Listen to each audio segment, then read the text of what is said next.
This is a very important story. The important story.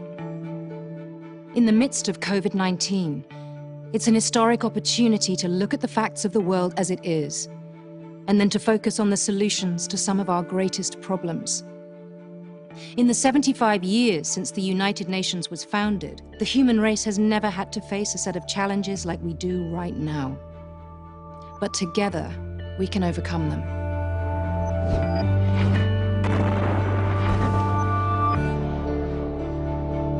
It's a myth that each and every one of us doesn't have the ability to change the world dramatically and quickly. There have been enormous shifts in power and behavior to the benefit of all humanity, and it can happen again.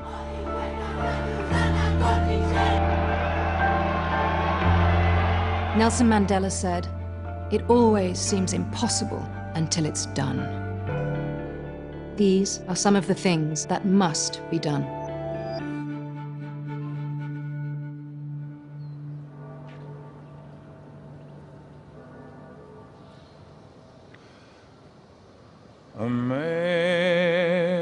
Amazing grace, how sweet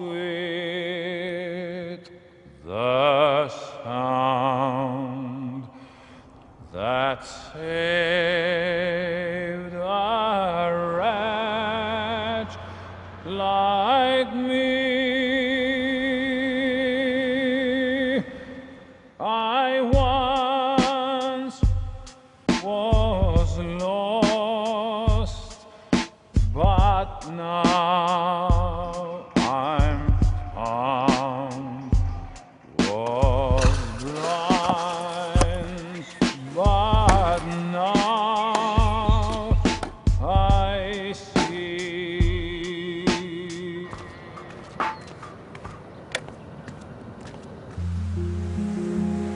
September 2020.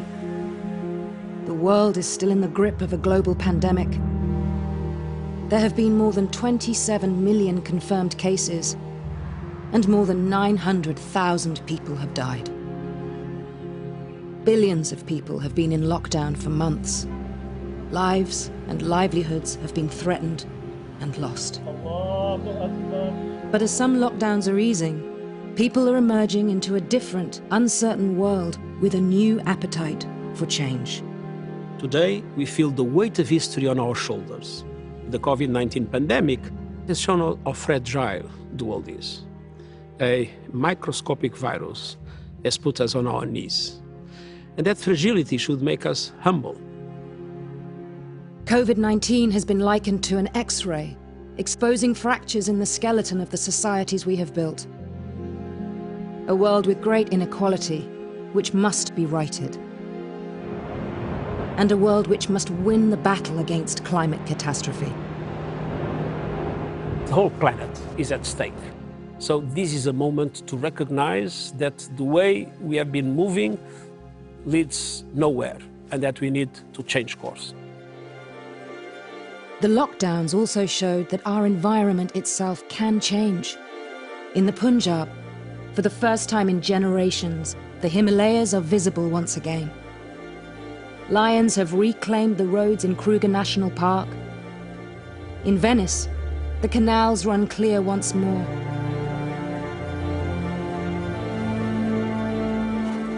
And across Italy, dolphins have returned. If you look at the response of people to COVID-19, people dramatically change their lives. But people have shown an enormous capacity to adapt to new circumstances, an enormous capacity to change the way they live, the way they work, the way they organize themselves. So, change is possible. The problem is political will. It is so decided. On the 25th of September 2015, all United Nations member states signed up to the Sustainable Development Goals, a set of solutions for the biggest problems the world faces. We're going to look at the 4 key areas where we must take urgent action, starting with climate and our planet.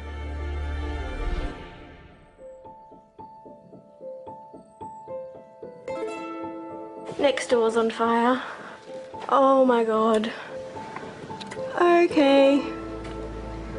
I'm scared. You're at risk. Leaving now is the safest option, so leave now towards the beach and shelter in place.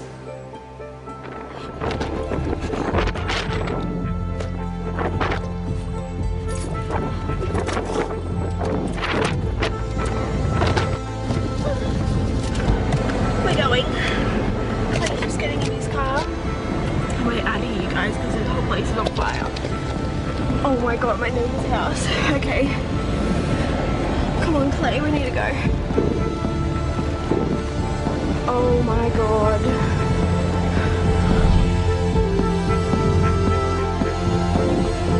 This is a real nightmare. I can't believe this is real. I can't see anything. This is literally not real. This is not real. Oh my freaking god.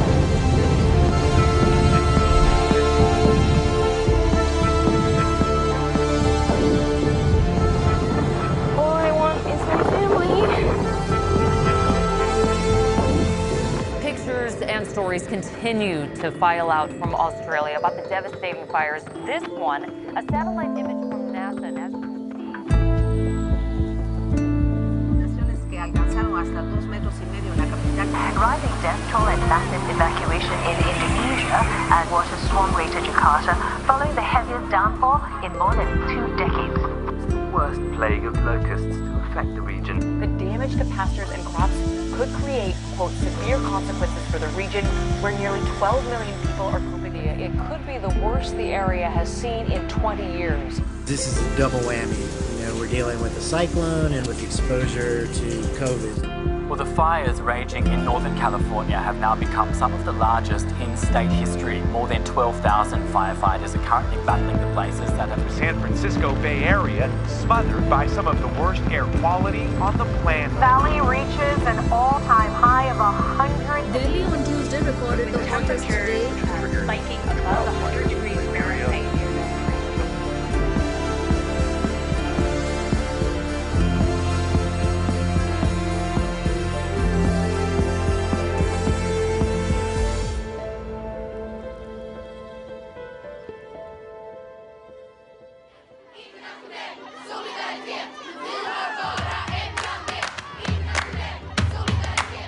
I think this is the most important issue that we need to be talking about. We are not drowning! We are not drowning!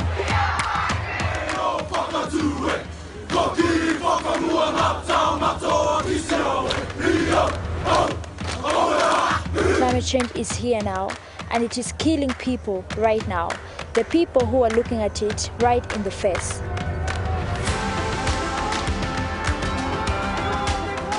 The next 8 to 10 years is going to determine the quality of life for the next 100 to 200 years. We all watched with amazement when exactly 1 year ago, young people from all over the world took to the streets to express their feeling that we're not doing enough about climate change. Today we take a stand for Mother Nature. That we're not treating it like the emergency it is. It's a year later now. Have we done enough? No, we have not. And climate change is only part of this story. Our rainforests are disappearing at an extraordinary rate. 1 football field of rainforest is destroyed every 6 seconds. 1 million plant and animal species are on the brink of extinction. By 2050, there will be more plastic in the oceans than fish. And so climate change and our treatment of the natural world are colliding and exacerbating each other to create a perfect storm. This cannot go on. You know it. I know it, and we know what we need to do.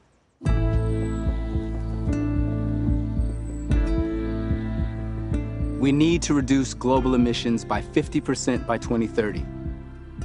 To do this, we need a rapid but just transition to renewable energy. That means an end to the building of new coal power stations and an end to subsidizing of fossil fuels. Government should also shift the tax burden from payrolls to carbon. Taxing carbon rather than people will increase output and employment while reducing emissions. And we need to stop deforestation in its tracks, planting trees instead of chopping them down. We need to think about what we eat and how we produce food. embracing healthy, nutritious diets, sustainable farming methods, and reducing food waste.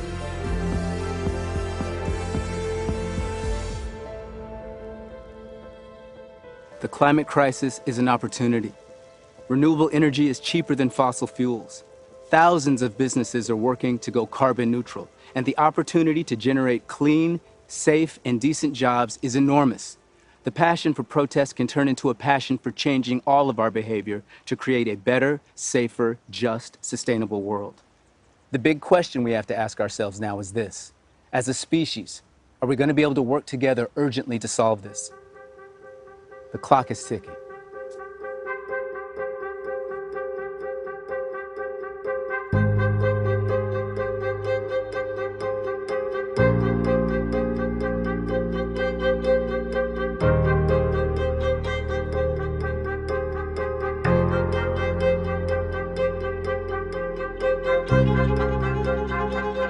Poverty and inequality are universal. They undermine every society, everywhere. But poverty is not natural. It is man-made, so poverty is not inevitable. It's an area where the world has made huge progress in the past few decades. Just 30 years ago, there were 1.9 billion people living in extreme poverty, but that number has been transformed. In 2015, it fell to 734 million people. That's over 1 billion people lifted out of poverty. 1 billion people out of poverty is amazing. It was across the world we lifted people out of poverty. Across the world, more kids got into education. As across the world, maternal mortality was reduced. Across the world today, not many people will be left without access to a mobile phone, and what that has done to empower them to access to education, to a livelihood, is huge. But still, almost 10% of the human race is living unbelievably harsh lives. This is largely determined by their circumstances at birth, and these high levels of inequality work against better opportunities for all. Opportunities that could change the world.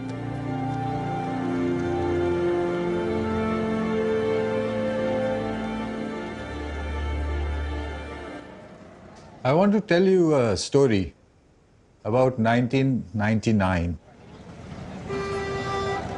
I used to teach people how to write computer programs. And I had a very, plush office and everything.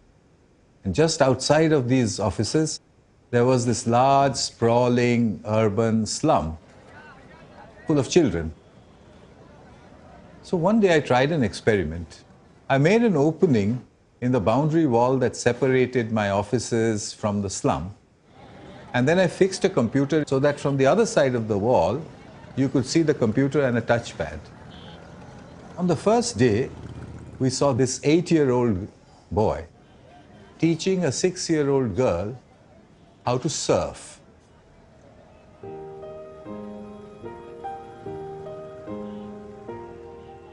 How on earth did he figure that out?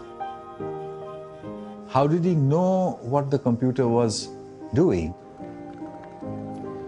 3 months after I had first put their computer in the wall, the children said they wanted a faster processor and a better mouse. I asked them, how on earth do you know these words? Where did you learn this from? And they said, well, you've left a machine here that speaks only in English, so we had no option but to learn the language. Easy, isn't it? I repeated the hole-in-the-wall experiment for 5 years across the length and breadth of India. In a village 300 miles away from Delhi, one girl is explaining to the other girl what a neuron is. They're just 12 years old. Wow. We have hope. We have an enormous potential of what children can achieve together if we let them. There is potential everywhere. We just have to unlock it. A huge amount depends on where public money is spent. More of it must urgently go into health, into giving everyone a safety net.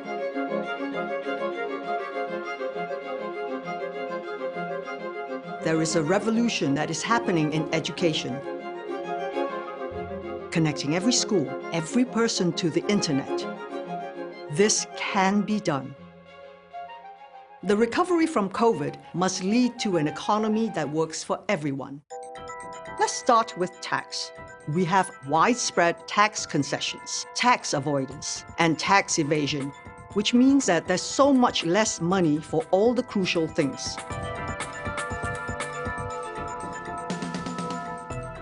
Many developing countries are weighed down by historical debts, spending more money on debt repayments than they are spending on healthcare. And then there's the importance of global investment in peace. The peace dividend for the world is immeasurable, and we must break the vicious cycle of corruption and increase the power of the people to keep check on the people in power. A free, independent media and responsible social media platforms that encourage healthy debate. Equality unleashes the potential of everyone to improve their own lives and contribute to the lives of everyone else.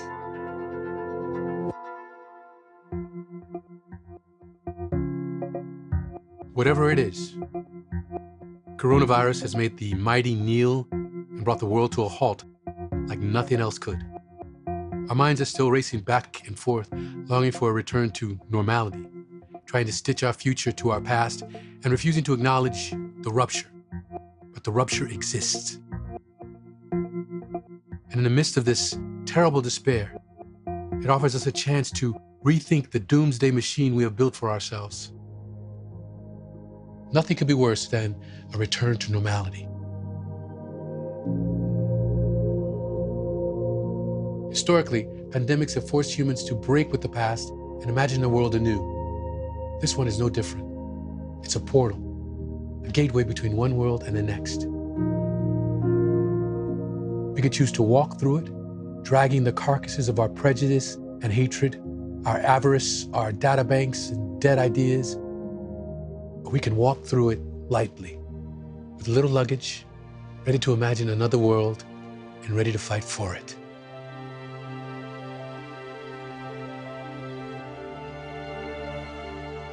After the genocide and destruction of the Second World War, the United Nations was founded. Enshrined in its charter was the fact that all people are equal and entitled to the same respect, justice, and human rights. This remains a simple truth, and yet across the globe, the struggle is still being fought. There's a certain outrage for injustice right now. I think that is happening in every sphere. I think we're at a moment where COVID perhaps has helped us realize that there is an intergenerational transition and that young people now are waking up to the calls that we've had from my generation, which have said, look, this is the opportunity you've got to make things change.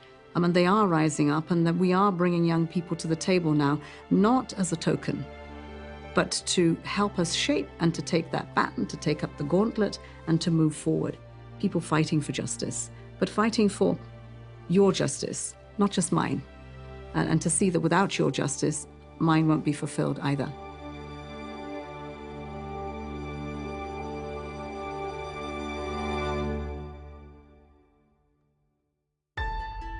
The world knows him as George.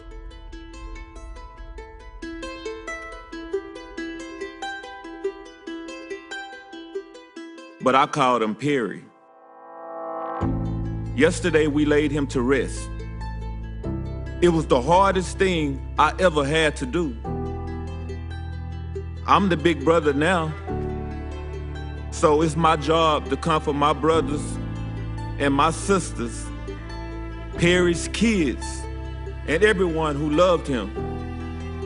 And that's a lot of people. I couldn't take care of George that day he was killed, but I can make sure that his death would not be in vain. To make sure that he is more than another face on a t-shirt, more than another name on a list that won't stop growing. George called for help and he was ignored. Please listen to the call ringing out the streets across the world.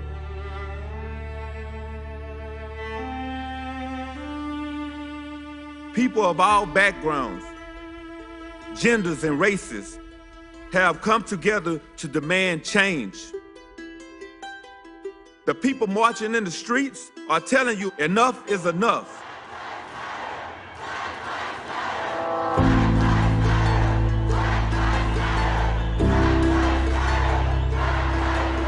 To the leaders, the people elected you to speak for them, to make positive change. You have the opportunity to make your names mean something too. If his death ends up changing the world for the better, and I think it will, then he died as he lived. It is on you to make sure his death is not in vain. Perry, look up at what you did. Big brother, you changed the world. I hope you can rest in peace with power.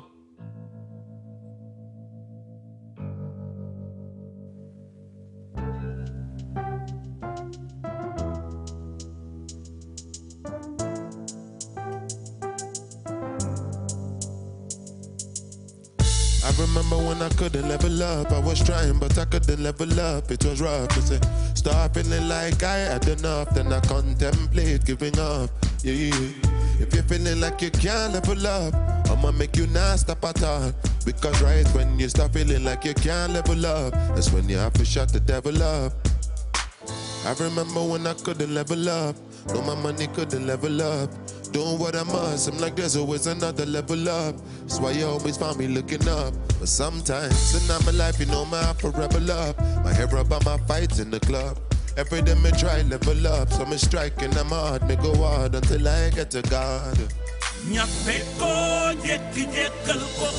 can do it, whoa, whoa. Never, never, never, never, never, never, never stop. Come on, so papa, why? You can do it, whoa, whoa. Never, never, never, never, never, never, never stop. Come on, so papa, why? Sometimes you're in a situation where you have no choice. You have to fight. Fight my people. Thank you.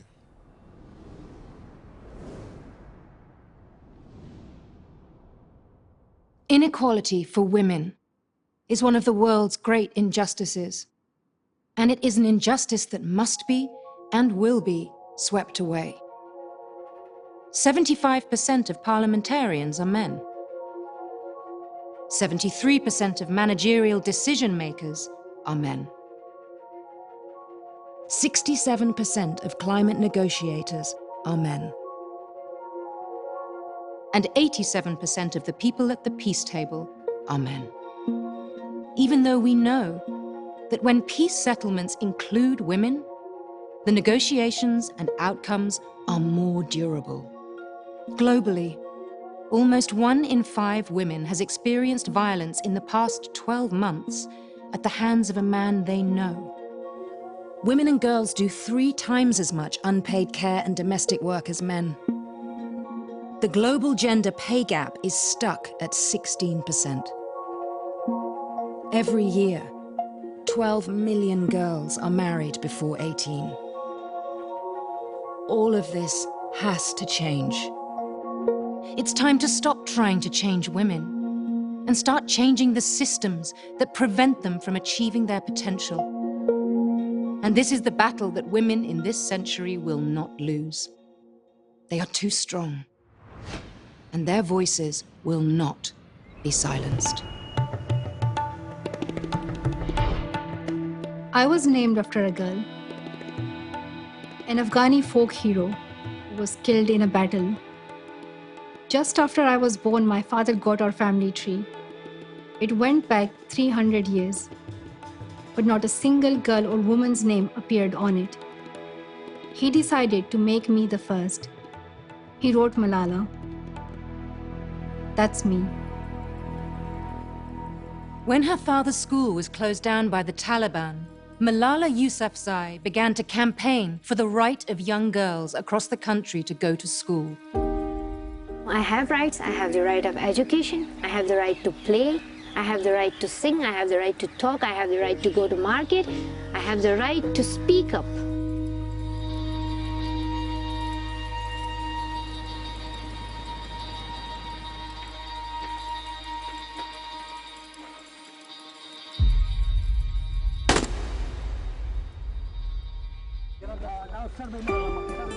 They shot her in the head. She is still in critical condition.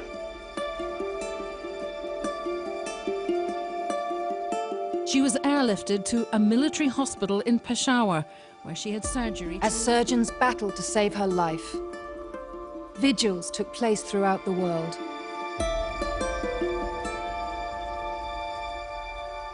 In this first photo released today, Malala's eyes are open and she appears. Then we have some really good news to report tonight. Malala Yousafzai walked out of a London hospital today. Today, it is an honor for me to be speaking again after a long time. They thought that the bullet would silence us, but they failed.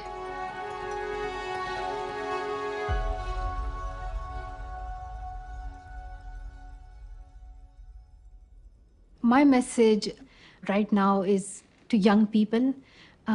We are living in a world where things are not the way we want. We are getting a system, we're getting a world which is unequal, which is sexist, which is racist. We have systems that are discriminating against people. Our climate, our environment is at risk. And there's so much that needs to be done. But I hope that young people, they stand up, they raise their voices, they start their activism right now. Let your age not stop you. Oftentimes we're told that, you have to be 40 and 50 to change the world. I do not believe in that. I think you can be a change maker right now. If you are 11, if you are 16, if you are 30, 40, change is possible anytime. And I want you to believe in yourself and make this world a fairer, more equal, and a better place for each and every one. And once again, there are positive solutions that can turn things around fast. We need more women in positions of power at every level of government. The time has come for quotas that make sure women are equally represented in every country. It's time to make our laws equal so that every woman is entitled to a job and a national identification card and to own property. Women must be able to live free from violence and have the right to make decisions over their bodies and lives, especially in choosing if and when they marry. We must guarantee full access to sexual and reproductive health services and rights. We must provide the money to close the gap in girls' education. And there are important changes needed to achieve economic empowerment for women. From equal access to finance, to ending the gender pay gap, to equal access to the digital world, from mobile bank accounts, to digital payment systems and digital education. It just doesn't make sense. Women are half of the population, but society does not treat them as equals. This is a legacy that needs to change, here and now. By changing our behaviors, but also by changing laws and common practices across the world, we must all make that happen, now.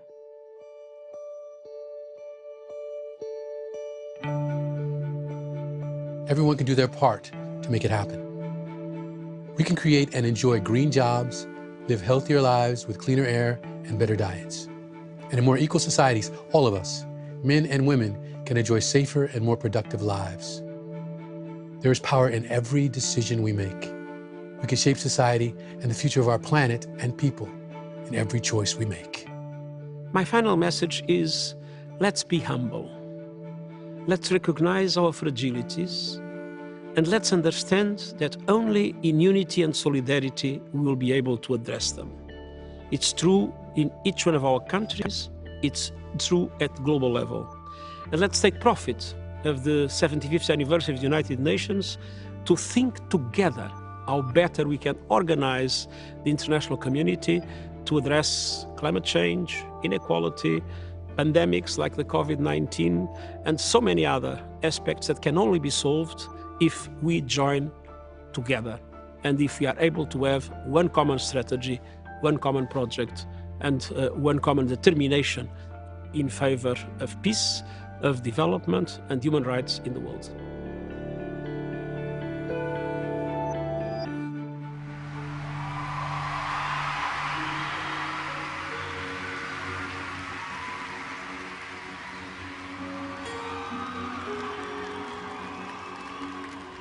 I wanna leave my footprints on the sand of time. Know there was something that meant something that I left behind. When I leave this world, I'll leave no regrets. Leave something to remember so they won't forget I was here. I lived, I loved, I was here. I did, I've done everything that I wanted, and it was more than I thought it would be. I will leave my mark so everyone